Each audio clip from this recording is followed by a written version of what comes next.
As the first women attempt climbing the 7 second summits, the second highest mountains on each continent, Jenn has pushed the boundaries of physical and mental endurance. I think for a lot of us, our pain becomes our purpose. 2018, I was in a fatal, or should have been fatal, car crash. They have no clue how I lived. So I built a business and I had hired myself out of a job. And I hired that's kind of everybody's dream. And I fell into that just because I kept having children. I have 7 children. At one time, I had 7 children under the age of 7. My biggest fear wasn't climbing Mount Everest. My biggest fear was like everything was going to run okay at home. Maybe $80+ million.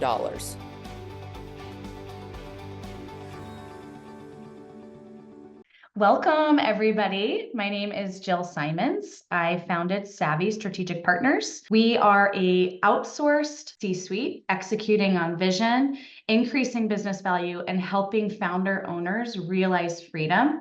Welcome to Vision Untethered. Our podcast is where we explore what it means to truly be visionary. Each episode dives into the heart of entrepreneurial journeys, starting with personal reflections on the kind of visionaries some of our guests are and often find themselves tethered or held back by their businesses, their endeavors as an entrepreneur. The result essentially is being held back. We can't operate independently. We can't realize our full potential.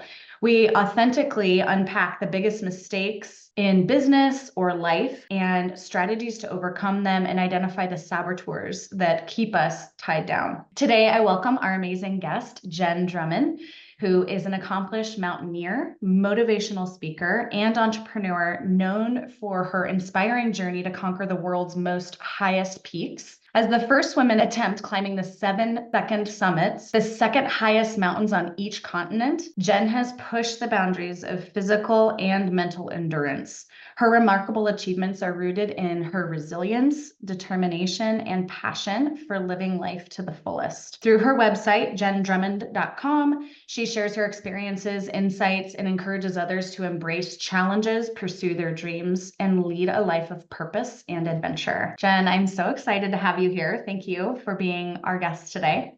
No, thank you for having me today. Yeah, excited to dive in. So first and foremost, what is your passion and purpose for what you do and what brought you to the endeavors and the heights and the life that you lead? Yeah, I think for a lot of us, our pain becomes our purpose, right? We have this pain that we don't want anybody else to feel. So then we try to figure out like, what can we do to help people from having that story as well? So for me, I was checking the boxes on life. Right? Like I was doing all the things that society said would bring happiness or meant I was successful or I arrived or whatever these things were. And so as I started checking those boxes and realizing that my internal state didn't change, I had to look at another way of doing life, right? And so luckily for me, I was in a car crash. I know that sounds crazy, but 2018, I was in a fatal or should have been fatal car crash. They have no clue how I lived. And that near-death experience made me realize I don't get to choose when I die, but I sure get to choose how I live. And the way that I'm living right now is not awesome. So I gave me a line in the sand to be able to start exploring where am I limiting myself and what can I do about it? Wow. Yeah, that's impactful. Sometimes it really is in those near-death experiences or rock bottom where we realize and that perspective takes us on a journey. Yes. Yeah. Okay. So can you share a time in your life where, I mean, maybe aside from that or leading up to that moment where you felt held back and what steps you then took to start untethering yourself from getting in your own way, allowing your business to hold you down or your endeavors to pull you back? So I built a business and I had hired myself out of a job and I hired that's kind of everybody's dream. And I fell into that just because I kept having children. And so I was like, I can't do both. And I want to do the kid thing well. So I started dialing back my commitments at work and dialing up my commitments at home to the point where I was a stay-at-home mom because I thought that's what like our goal was. And so here I am being this stay-at-home mom, and I'm coaching soccer, I'm teaching Sunday school, I'm running the classroom parties. Like I'm just the slave to my children. And it feels good because you get accolades and everything else from everybody. And there's this fall Thanksgiving party that we're having at school. And I'm running a few of these parties. But one of these parties, a couple of moms that were helping me came in and they had turkey feathers in their hair, and they had a turkey sweater, and they had turkey socks that had like stuff on them. And they were so excited for this party and pretty much were Pinterest perfect people. And they're like, hey, Jen, we got you an outfit to match us today to do this classroom party. And I went into the bathroom and fought back tears, wondering how my life got to this point of what is this that I'm doing right now? Like, how did I get, like, what sequence of decisions put me in this spot? And why am I this person? And I love Pinterest moms. Like, I think they're fantastic. It's just not me. Like, it's just not who I am. I would rather buy or donate money than like bake bakery things or help kids with glue. It's just not who I am. And so like when I came home from that event, I was like, okay, I need to change something. And so I started reading the book, The Untethered Soul. And then a month later, I got into that car wreck. And I'm like, I need to surrender this life and this story, and this needs to die. And I need to start a new chapter and have it look different. And what is that going to look like? Wow. Yeah. Yeah. And not really what society's picture envisions for us often as moms, whether working moms, stay-at-home moms, whatever that looks like, to be able to craft your own journey. Yeah. Yeah.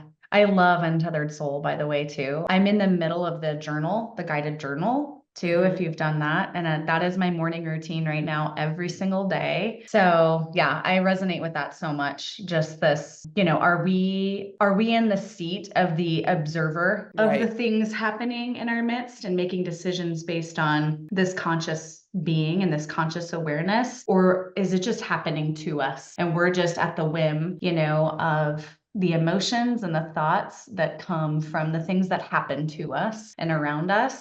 It's powerful. Yeah. What an amazing epiphany in that moment of consciousness. Okay. So in your experience, then what are some of the biggest mistakes that business owners, entrepreneurs, or yourself have made that lead to becoming overly dependent on their involvement in the business or in some of the things that are, their commitments? Yeah. I think the bottom line, this is a lesson I have to work on myself all the time. So I preach it a ton because it keeps it at the forefront of my mind is big mountains take big teams. So if you're building a big business or you're running a big family or you have big goals yourself, you are going to get exhausted. You're going to want to quit. You're going to get frustrated. Like the experience is not going to be as great as could be if you don't recruit a great team to help support you and carry the load. Absolutely. Yeah. It's no longer just about us. Yeah. And we can't be expected to just carry that on our back by ourselves. Even some of the climbs in mountaineering that you're doing, how does that relate for you in terms of the team and the individuals and the strength that we surround ourselves with? Even though that in itself could be personal endeavors, a personal climb, you're going really against your own competitive nature against yourself. The only person you're really competing against or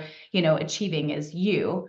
But what is the dynamic of team and people in that environment for you for these climbs that you're doing? Yeah. I mean, I think I stood on top of Everest and I remember being up there and on our hike back down, like I was just really reflective, which I think is typical on hikes down, and just thought about how many people were involved for me to be on top of that mountain. Like, and it's mind numbing when you start to think about it, because you think about who's watching your kids at home or taking them to practices or things like that. You're thinking about who's on the mountain to make sure there's enough food at base camp, and do we have tents, and is there oxygen supply, and who's climbing with me, and who's covering the stuff behind the scenes. Like, it is a huge operation, like huge operation. And we celebrate like the individual at the top. Like I'm like at 1% of this entire thing that happened. I just get to be the face of it. There is so many layers and so many helpers hours to get to the top Yeah. of Everest. And so when I was Right. thinking about that, I'm like, okay, well, anything that is Hmm. big and successful and worthwhile, there's going to be a face to it, but there are Hmm. a bazillion unsung heroes behind the scenes. Yeah, absolutely. And the same is true for business, obviously, and what it takes, like you said, big goals, big ambitions. Even if we're not talking about a big giant of a corporation or an organization, accomplishing big things, that purpose, that passion requires a big team and lift and effort and energy. So, so true. Yeah. Okay. So, Yeah. kind of diving a little bit into business background and where you were in starting businesses and kind of that journey specifically. How would you say, and from your learnings and shared experience, that business owners can create systems, processes that allow their business to operate independently of their constant oversight and involvement? What did you do and learn from your experience? I mean, I'm the nerdy mom that had a binder for my household. Like Yeah. that. I mean, seriously though, because here's the deal. If you don't define things clearly, everybody has their own definition of something, right? So I have 7 children. At one time, I had 7 children under the age of 7, and it was full on. And so when I said, hey, I want the refrigerator cleaned, I took a picture and showed them, like, this is what a clean refrigerator looks like. Because otherwise, some people might think that their version of it is clean. And I'm like, this is my house, so this is how it's going to be done, and we're good. And so we had like binders with photos, and here's the like the system and blah, blah, blah, blah, blah. It's kind of like if you go out of town, you're going to leave notes of garbage goes out this day, cat gets fed at this time, here's how much you feed him, here's the plate he likes, da da da da da. Yeah. I mean, just silly things. When you're running a Hmm. business and you have to have systems and processes so that everything's uniform and people understand, it builds confidence, it builds foundation, it builds structure. And from that, Hmm. things get done. So how do you answer the phone? What do you do when someone calls in? What's your process and methodology so that everybody knows what to do and you become efficient and effective? Absolutely. I love the tie-in of that, like an army at home too, and teaching as early as we can as parents and raising families that it operates much in the same way, right? There's accountability and there's values, right? Much like running a business. So if things aren't running smooth there and, require our full demand and attention, then it's the same in practice in terms of letting go and untethering ourselves from the day to day because we're not providing the tools, the accountability, the processes, the expectations then of how it needs to be done without us constantly involved. Mhm. So yeah, are your kids, how would you say things run at home now that they're older? Yeah, it's a lot easier, but it's just a different type of system now. So, for example, I Mhm. have kids that are in high school that have taken cooking classes, and so they have a night that they're responsible for the meal for the family. Mhm. And that isn't always smooth, Yeah. right? They forgot to tell the grocery list what it needed to have so that they could have the things they wanted to cook. They forgot that they had an event that came up for school that night, so they didn't ask to trade days with somebody else, and da da da da Mhm. da. So when you structure these things at home and you give them autonomy, you're also Yeah. teaching them, like, here's what failure looks like, or here's what success looks like, or Mhm. here's things you need to do. You need to prepare and plan and prep, and there's a lot of layers here to be successful. And I'm hoping, we're yet to decide, my oldest is 17, that this Mhm. type of experience is a lesson that they carry into all things they do. Yeah, You got to be absolutely. there for the mess of it, right? You have to be there for the fact that, Mhm. guess what, guys, we're eating scrambled eggs tonight because that's what it looks like today. Exactly. And learn while the stakes are low. Yes, Right. yes, When exactly. it's not their job on the line necessarily or something, catastrophic. They can learn while the mistakes that they can afford are a lot lower. Love that. What are some common saboteurs that you know of that prevent business owners from letting go? And how can we better identify those and manage them effectively? Yeah, I'm going to use another mountain metaphor just because it's been more recent than I have Yeah. been actively doing the business side of things. So when I went to go climb Mount Everest, my biggest fear wasn't climbing Mount Everest. My biggest fear was like everything was going to run okay at home. Like 1,000%. My biggest fear is everything was going to run okay at home. So I was kept like figuring out, okay, who needs this? How do we cover this? How do I manage this? Like I was super micromanaging things. Luckily for me, like the people that stepped in did a great job. And yes, things went wrong, right? Like not everything was perfect, but we learned what wasn't perfect. And so every single time I leave, it's gotten better and easier because of the repetitions, right? Like I really think all of the things we do, we need to get reps in. So if you're a business owner and you're gun shy, like take a week vacation, take a weekend vacation, take 2 weeks off. Like I know for me on the Mhm. business side of things, it takes me a couple days to get into vacation mode, right? Like Yeah. even though I'm on that space, like I'm in the Yeah. Hawaii, like I'm still not in Hawaii for like 3 days. And then I'll finally get into Same. Hawaii and then I'm there. And then Mhm. like before we leave, like the day or two before we leave, like I'm already transitioning to that, like back into work, which I am constantly trying to get better at. And so I think the first step to Mhm. anything is becoming aware. What am I aware of? What am I doing? Is this helping? Is this not? So getting curious and then Mhm. like reminding ourselves what's the true consequence? Like really Mhm. it's gonna matter. Like when I was gone to Everest, I was gone for 3 weeks, which is the longest time I've ever been away from home. No one died. Mhm. Like, no one broke anything. Everybody was healthy. We maybe didn't do like the perfect science experiment, NBD, and I think we missed the soccer practice. Okay, life goes on. We're good. Yeah, that awareness is huge. And it is just the consciousness and the awareness of getting curious too, because we can catastrophize and we're picturing the worst case scenario. That's not even true, right? Usually 90% of our problems are actually made up in our mind. Yeah. So getting out of that, I'd say, yeah, I mean, in terms of entrepreneurs that I work with, that I gravitate to the most, the key attribute that I typically say too is awareness, whether that's self-awareness or their surrounding. I think everything else, if that is there, at least the awareness, then you can break through the hurdles. You can find the routines and the disciplines to work around, where we have faults or struggles, as long as they're aware. So that is the first step. Love it. So what strategies have you found effective in shifting you from being hands-on, maybe operating in the business or being a visionary leader, to being focused on long-term growth and sustainability? Yeah, if I view myself as a leader instead of an owner, and I know that sounds so silly, but it's the smallest little word change for me, then it Mm-hmm. allows me to realize these people in the positions that they are in. My job is to lead them and guide them and let them figure this out for themselves and become the person that I see them capable of being. And for some reason, when I take that ownership hat, then I take things a lot more personal and it has to be this way or it has to be that way or whatever. And so for me, when I step into the word leadership and I realize like ownership is leadership, but I lead Mm, from that space, then it allows me to step away because I'm giving them the opportunity to be something that they desire to be. absolutely. And leading by that example, empowering them, they know that they're trusted. Yeah. Yes, great.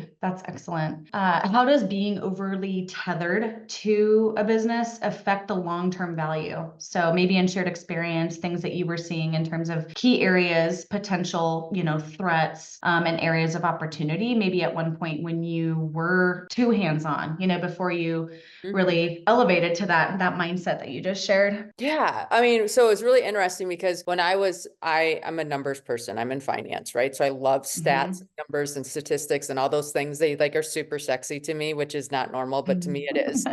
And so when Yeah. I looked at where revenue was being driven from, and at Mhm. the beginning it was like mainly me. I'm like, well, this isn't awesome. So how do I help the people around me to have them be a bigger percentage of the pie so that if I was to sell this business, there's nothing to sell because I would have to continue to work for it to have value. So when you start Mhm. looking at your business from percentages and be like, okay, what does the end in mind look like?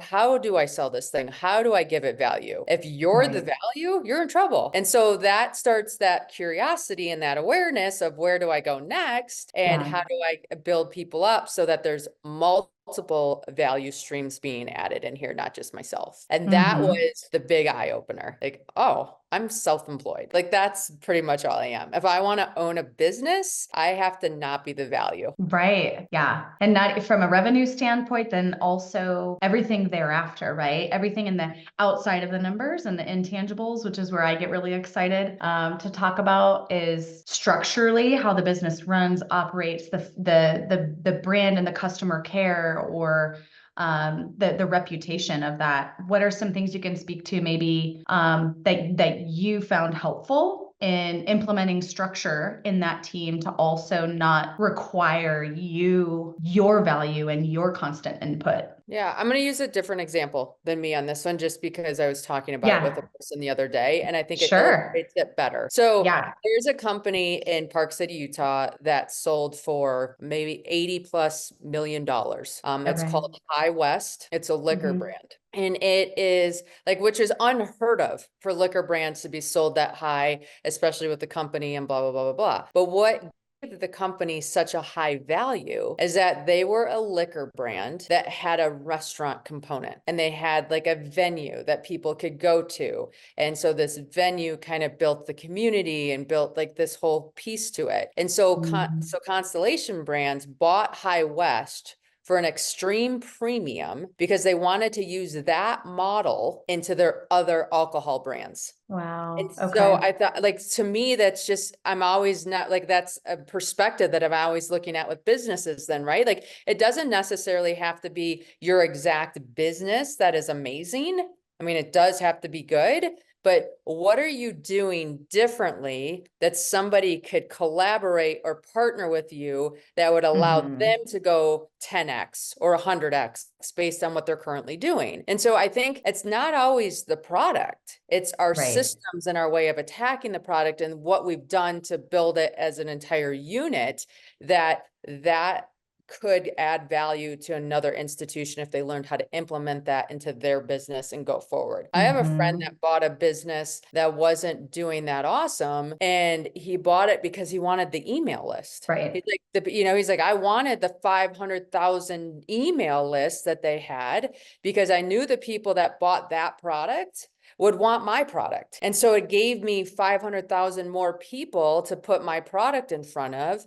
And I knew there were some things in their product that I could fix and make better. So there's Hmm. so many ways that businesses derive value. And it's Absolutely. just like learning what makes you special to another company at maybe some point. Absolutely. Yeah, it's all in that social capital, which can't always be really quantified. But from the outside, when you talk about the liquor company, it's the experience of those of their customers. It's the experience that they've created that is distinguishing them from any other, beverage on the shelf, right? What they've created. So there's immense value in that, and quantifying that and that understanding is such a shift for business owners to understand that outside of the financials, that's telling maybe a third of the story. So Yeah. their valuation and their sell successfully and exiting was more so based on the social capital that was driving their success and finances.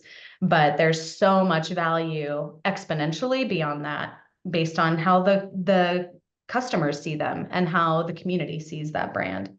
Mm-hmm. That's such a great example. Thank you. Can you discuss the importance of self-awareness that we already talked about and personal development in the journey to untethering from a business? Well, I think that self-care, that self-awareness is the journey of untethering yourself from the business, because it brings that Mm, space to have the awareness, to look at things from a different lens, from a different perspective. And when you have those different lenses and perspectives, then you can make different choices and have different things show up. I believe as a leader, when you demonstrate those experiences and understand like, hey, what was perfect and working before mhm. is okay to let go of and okay to experience something new. And so you having a depth of thoughts or strategies or ways of doing something gives other people permission to have that same depth of those experiences and allows Mhm. something new to be born and to be experienced. And brands do it all the Mm. time, right? Like you don't Yeah.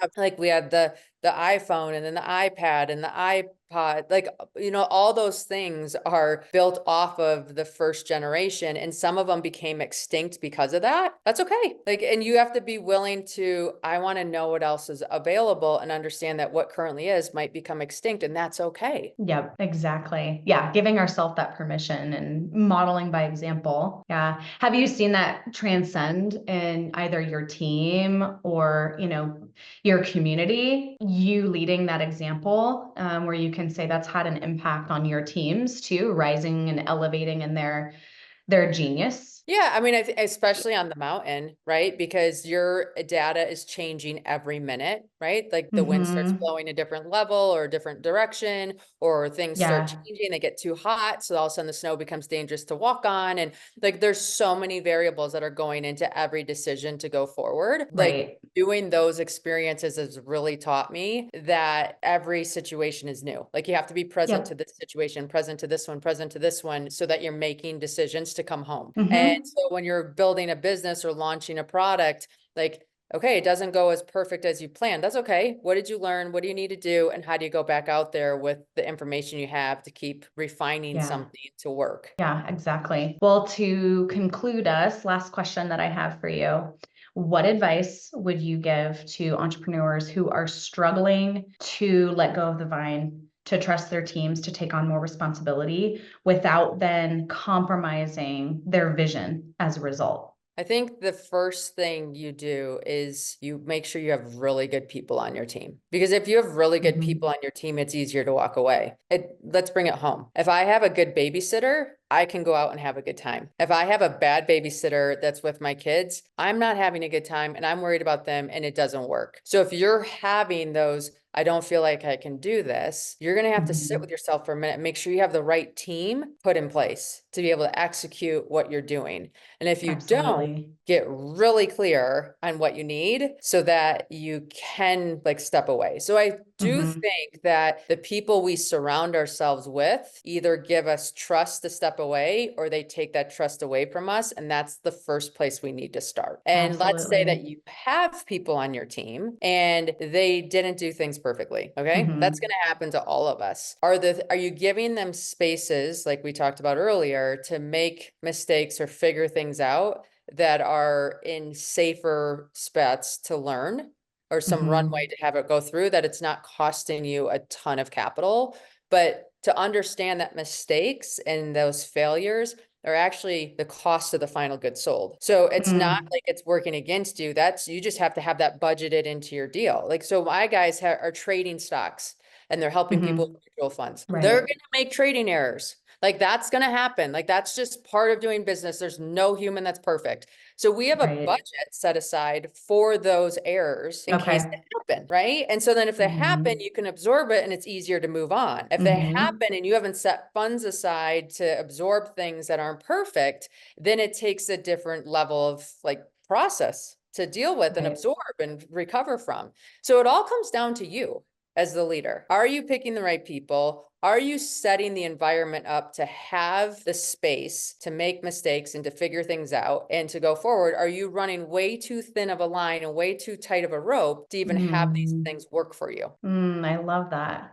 Yeah, there's the monetary cost, but then there's also, that intangible cost. If there's not some sort of process culture that's created and space within the team to know then, well, now what? How do we learn from these? How do we pivot? How do we take those as institutional knowledge that we're all gaining because we're allowed to make the mistakes and we're allowed to kind of learn on this journey together. Cost wise, it's covered, Yeah. but it's compounding then if there's not the right people. The people aren't in the room to have a growth mindset, to be striving for that excellence, hitting the standard and the bar in the team. Because those, if they're repetitive and they're always forgiven and we're not actually learning from the mistakes, that obviously becomes more costly. But making room in that budget, that's such an amazing call out of, okay, it's all right. Here, we've got that kind of baked into the cost of how we're going to operate and make sure that our bases are covered. But here's what we need to do to constantly be better, and Mhm. how we learn from those. I love that. That's amazing leadership right there. So, yeah. Well, thank you so much, Jenn, for being here. It was so great meeting you and talking with you. Yeah, no, thank you. And thank your audience. Yeah, lots of amazing insight here. Thank you everyone so much for listening today. If you'd like to learn more about our amazing guest, Jenn, you may find her at jenndrummond.com, Jenn, JENN, DRUMMOND.com. You can find out more about myself and my team at Savvy Strategic Partners, your trusted outsourced executive leadership team at Savvy Strategic Partners. Thank you all so much for listening, and we'll see you next time.